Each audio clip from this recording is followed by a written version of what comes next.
Yes, bana, hii hapa ni Soka Spotlight kutoka Sokabet Africa. Kama ilivyo kawaida hapa tunakuletea uchambuzi wa mpira. Bana, umesikia kama ulivyosikia hivyo kwamba finali nyingi sana zimepita hapa, nazungumzia Europa ambako Tottenham aliweza kuondoka na ushindi, lakini pia kulikuwa na UEFA Conference ambako Chelsea aliweza kunyanyua kombe. Sasa leo ni macho kwenye screen. Je, PSG au Inter Milan? Hapa nazungumzia finali ya UEFA Champions League. Bana, mimi naitwa Monica Mangera, niko na wadau wa mpira, niko na Mkanani, niko na Marcus. Tutakwenda kujadili. Mko sawa? Poa kabisa. Mko fresh. Nondo zimejaa kama kaa. Sawa, moja kwa moja tunaanza kama ifuatavyo. Leo kuna game kubwa sana. Hii ni finali. Naam. Hii ni finali, narudia tena. UEFA Champions League. Inter Milan dhidi ya PSG. Kwa jicho lako la mpira, hii game hawa mafahali unaona wakifika katika hatua gani, ama nani atalia, nani ambaye ataweza kuondoka na kicheko? Okay, sawa. Kwa hiyo kwa kwanza kabisa ni umeuliza hii mechi itafika kwenye hatua gani, si ndio? Kwangu mimi naona hii mechi haitoenda zaidi ya dakika 90. Yaani kwamba ndani ya dakika 90 tu itakuwa imeamuliwa. Yaani sioni kama itaenda zaidi kwenye ile extra time na kuendelea mpaka hatua ya penalty. Uzuri ni kwamba mimi naona ni mechi itakuwa ni very interesting, na mechi ambayo itakuwa ina pressure kubwa sana, kwa sababu Inter Milan ametoka kupoteza hichi kikombe kwenye finali ya juzi kati hapa na Manchester City. Yaani kabla ile finali ya Madrid na Borussia Dortmund. Kwa bado ana uhitaji sana wa hichi kikombe cha UEFA kwa msimu huu. Na pia tukumbuke kwamba Inter Milan kwa msimu huu hana kikombe chochote. Hajachukua ile kikombe cha kwao kule Coppa Italia ambao amekuwa bingwa wa Bologna, lakini pia ligi kuu amekosa kwa mechi ya mwisho ambao Napoli ndo alikuwa bingwa, japo wote alishinda, ila alitofautiana point pale. Kwa hiyo Inter Milan mwenyewe macho yake hapo kwenye hichi kikombe peke yake ndo ambacho anakitaka. Lakini tukienda kwa upande wa pili, PSG sasa hivi anapambana kukamilisha script yake ya msimu huu. Ashachukua ligi kuu, ashachukua kikombe cha kwao kile ambacho wanacheza ni kama FA ya France kule. Lakini pia sasa hivi macho yake yote hapo kwenye kikombe cha UEFA, na kwa bahati mbaya ni kwamba PSG hana kabisa kikombe cha UEFA. Ndio, lakini tunamsadiki kama yeye ni giant wa kule ligi ya Ufaransa. Kwa hiyo naye pia mwenyewe ataingia na lengo la kuja kuchukua kile kikombe kabisa. Na uzuri uwanja wa ambao anaenda kucheza finali ni uwanja wa Bayern Munich, Allianz Arena, sio? Yes. Kile kiwanja kina historia ya kuhost bingwa wa kwanza kwenye ile finali. Kama nakumbuka finali ya Bayern na Chelsea, Bayern aliingia kama favorite, lakini Chelsea aliingia kama underdog na akaenda kachukua ubingwa kwa mara ya kwanza. Kwa hiyo nategemea PSG atakuja kustrike kwa namna yote ambayo anaweza. Lakini mimi naona ni mechi ambayo itakuwa ina battle kimbinu sana. Kwa maana kwamba yule Luis Enrique ni genius kwenye masuala ya mbinu, na anaweza kuwatumia wale vijana wake kwa utilize kwa resourceful. Tukija kwa Inzaghi pia ni vile. Wale wachezaji wake na system ambayo anatumia kuwachezesha wale wachezaji wake ni solid sana. Kwa hiyo tutategemea ni game ambayo itakuwa ni very interesting, lakini mimi binafsi sidhani kama itaenda zaidi ya dakika 90. Dakika 90. Unaona matokeo yote yakimalizika ndani ya dakika 90. Dakika 90 itaamua mapema. Bana, PSG kuna star wengi sana. Nikizungumzia mastaa wa bodi PSG pale ni wengi sana. Kwa upande wako wewe, kama ukiwa ni mdau wa mpira ambao unafuatilia mpira, unafuatilia PSG wako vipi, Inter Milan wako vipi? Unadhani ni nyota wapi na wapi ambao wanatakiwa Inter Milan wachunge sana, waangalie kabisa kujua kwamba wakiwapatia tu chance lazima Inter Milan italia? Asante sana. Mechi ya finali ya UEFA Champions League kati ya Paris na Inter Milan kama ulivyosema, ni timu ambazo kwenye safari yao yote mpaka wanafika finali tumeona makocha ndio wamekuwa mastaa wa mechi zao nyingi walizocheza. Ukiangalia kocha wa Inter Milan Simone Inzaghi, kuanzia mechi yake anacheza na Bayer Leverkusen, anacheza na Barcelona, anacheza na Bayern Munich, ni kama watu tulimrate off kabisa kwamba Inter Milan anaishia kwa Bayern, Inter Milan anaishia kwa Barcelona.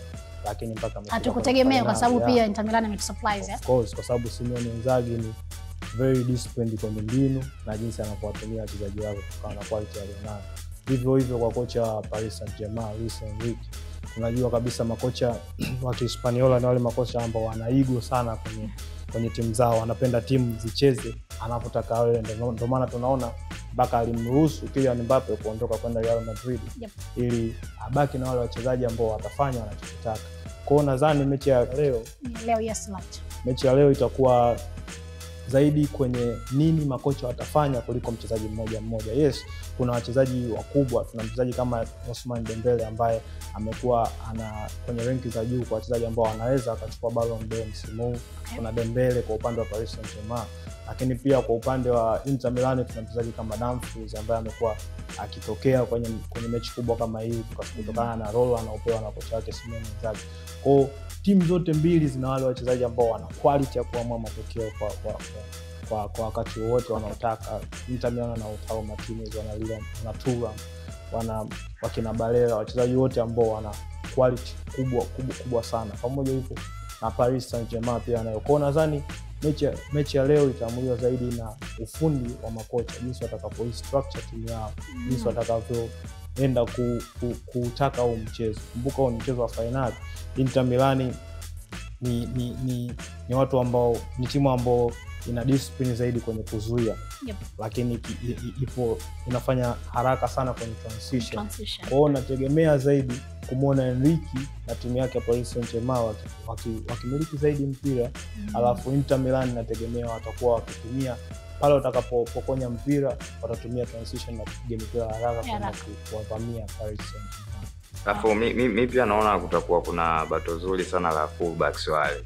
Oh yes, nilikuwa natamani kuuliza ile kwamba je, kutakuwa na bato sehemu gani basi? Bato itakuwepo kwanza kuanzia kwenye viungo pale. Yaani kwa maana ya viungo ambao anawachezesha yule PSG, kwa maana ya Fabian Ruiz yule, Vitinha pamoja na yule bwana mdogo anachomekeaga anaitwa nani yule. Manake yule Fabian Ruiz ni ana composure kubwa sana akiwa anacheza pale katikati, kwa maana kutuliza ile game, kuifanya ile composed kama timu ikiwa labda iko under attack, kubadilisha ile defensive kuwa offensive, kustructure mashambulizi na jinsi ya kuweza kuwachezesha wachezaji wenzake. Lakini huyu mwingine ambaye nimemsahau huyu, ni yeye anachokifanya ni kwamba yeye anaenda kuweka sawa sehemu ambapo kuna mistake imefanyika. Tukani kama kwenda kubackup. Utamuona sana kwenye mipira ku intercept na kwenda kumpola mpira kwa mpinzani.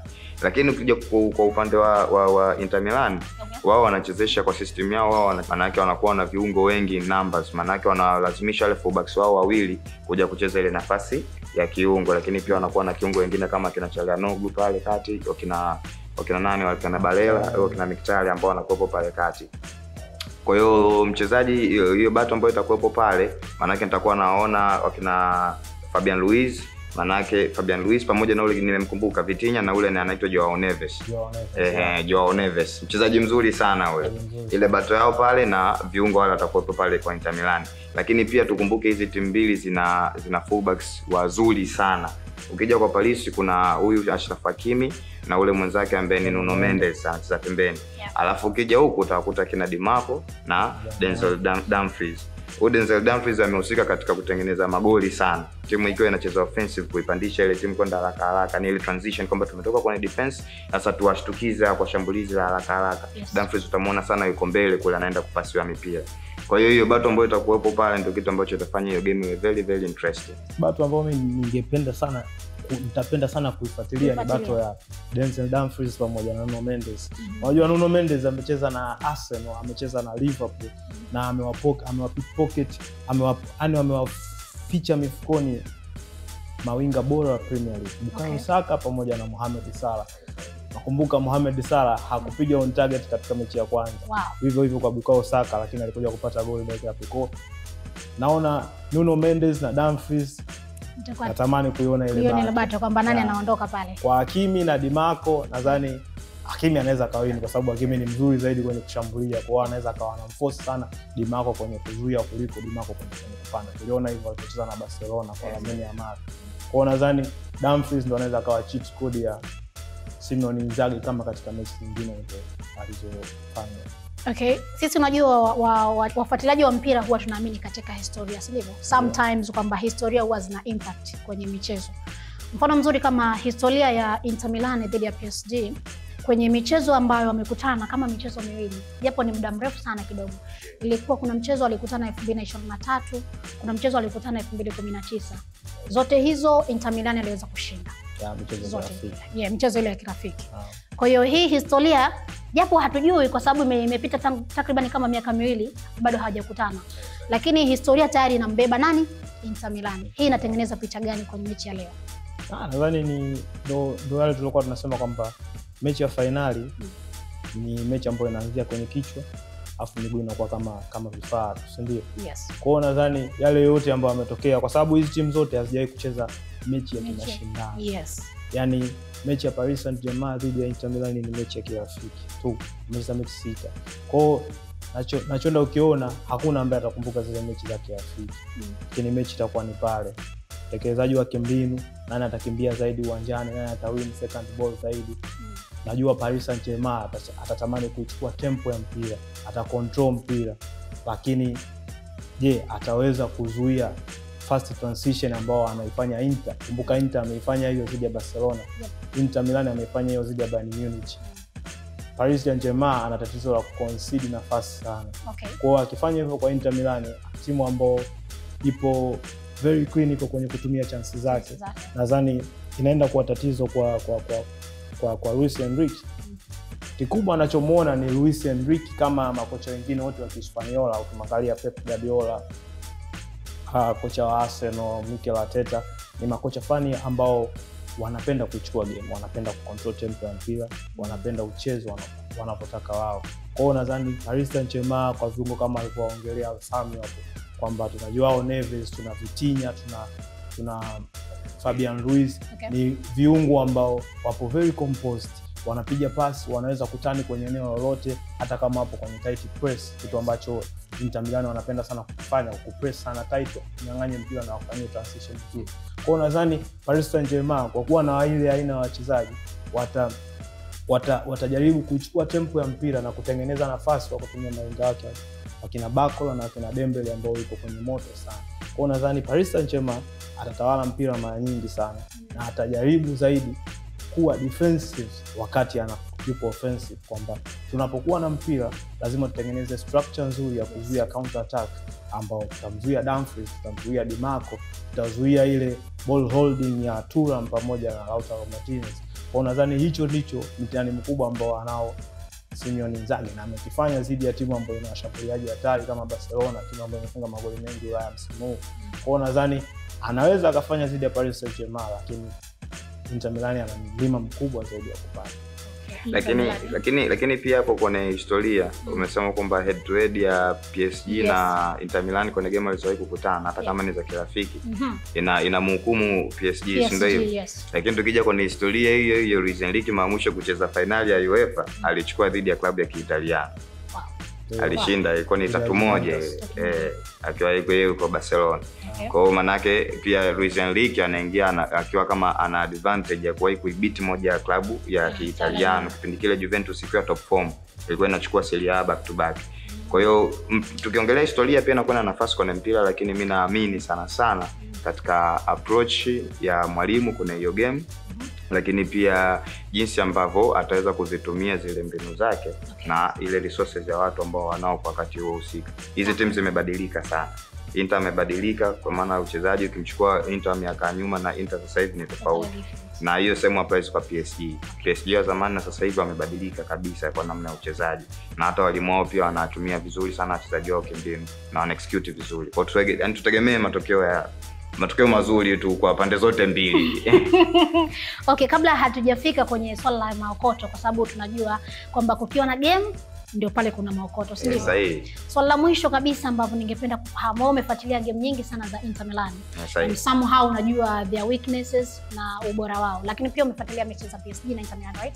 Mimi nataka kufahamu labda Inter Milan watumie weakness gani ya PSG at least ili kuweza kupata goli.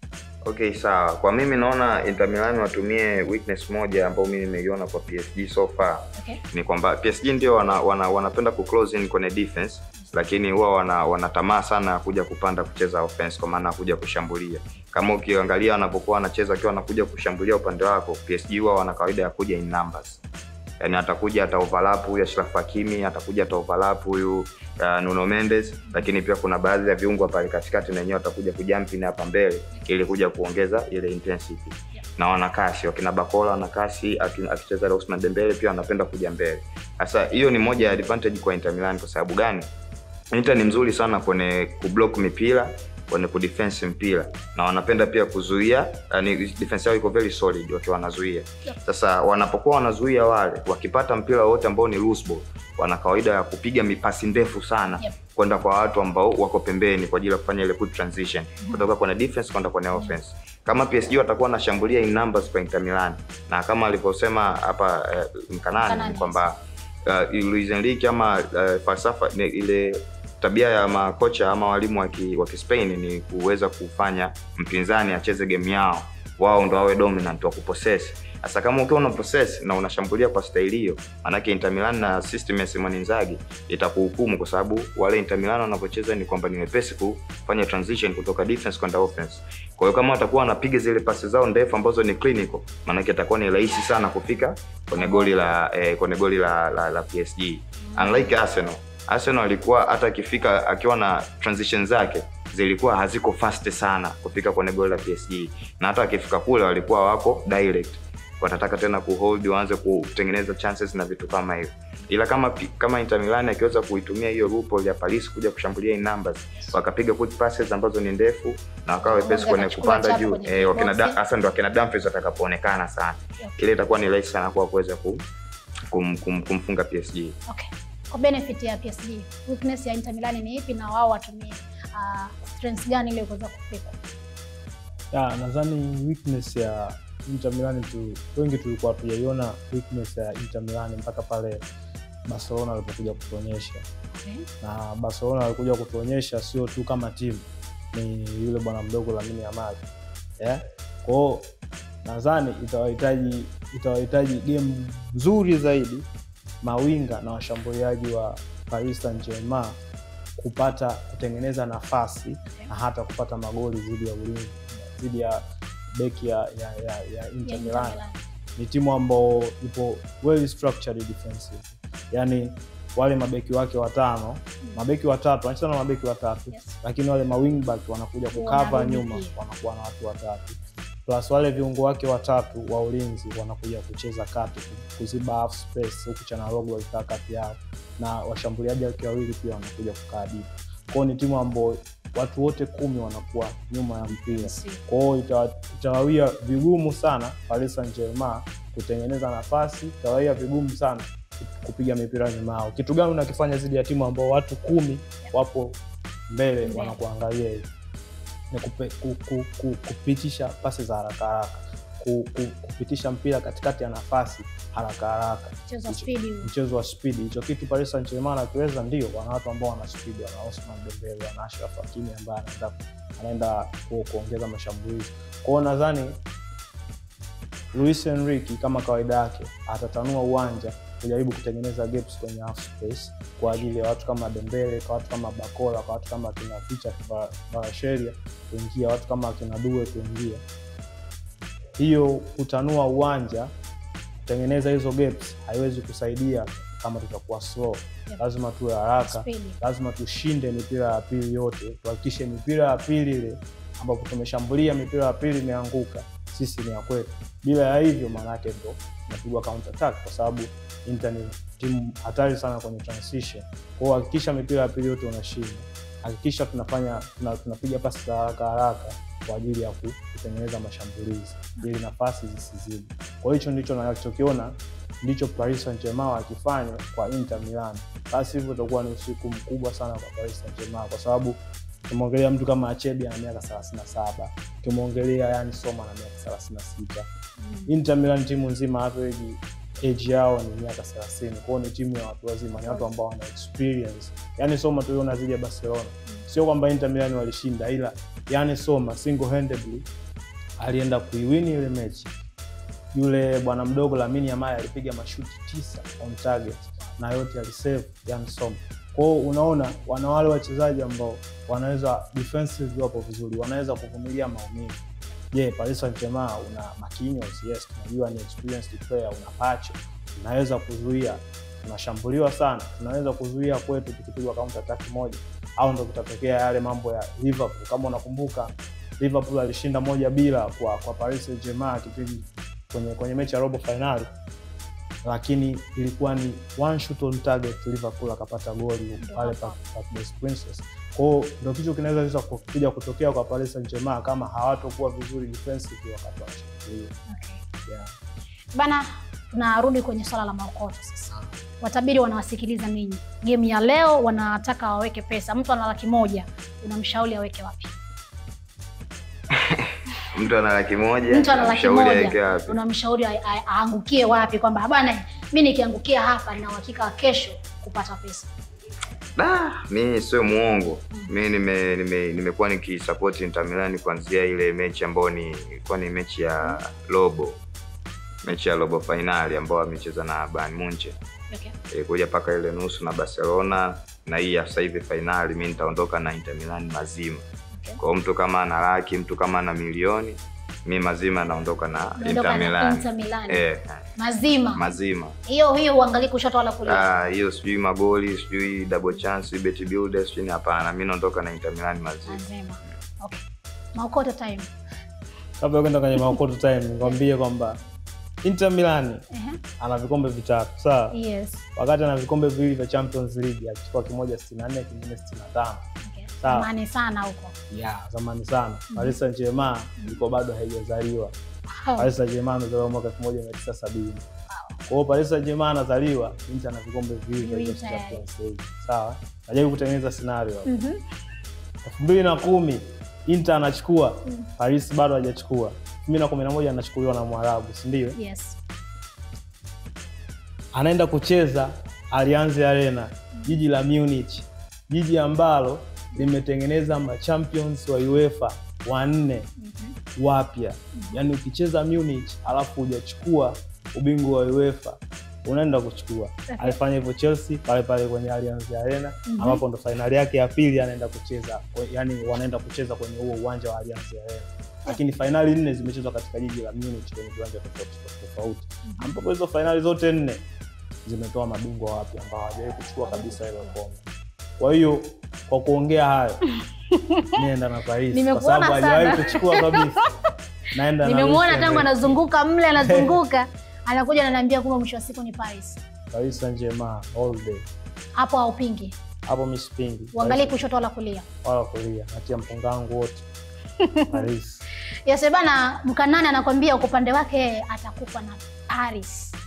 Lakini huku atakufa na Inter Milan. Na uzuri ni kwamba Sokabet Africa odds zake tayari ziko wazi na odds ni nene. Kwa hiyo ni wewe tu kulingana na kitu ambacho tumekizungumza hapa utachagua kwamba je, unakufa na Inter Milan au unakufa na PSG. Lakini kwamba si kwamba ni hizo option tu, lakini kuna option nyingine, kuna option za magoli, kuna option za kona. Kwa wewe mwenyewe utachagua kwamba unaweka wapi. Lakini pia Sokabet Africa wamekupa fursa wewe mdau wa Sokabet, mdau ambao unapenda kubashiri mpira wa miguu, ni kwamba ukideposit na kuweza kubashiri, Sokabet wanakupa nafasi ya kujishindia free bet yenye thamani hadi shilingi 20,000 za Kitanzania. Wewe tu utaamua kwamba una deposit leo, unacheza leo, kisha Sokabet watakupatia free bet hiyo. Leo kuna Inter Milan, kuna PSG. Chagua wewe unakufa na nani. Mimi naitwa Monica Mangera, niko na Mkanani, lakini pia nilikuwa na Marcus. Bye bye.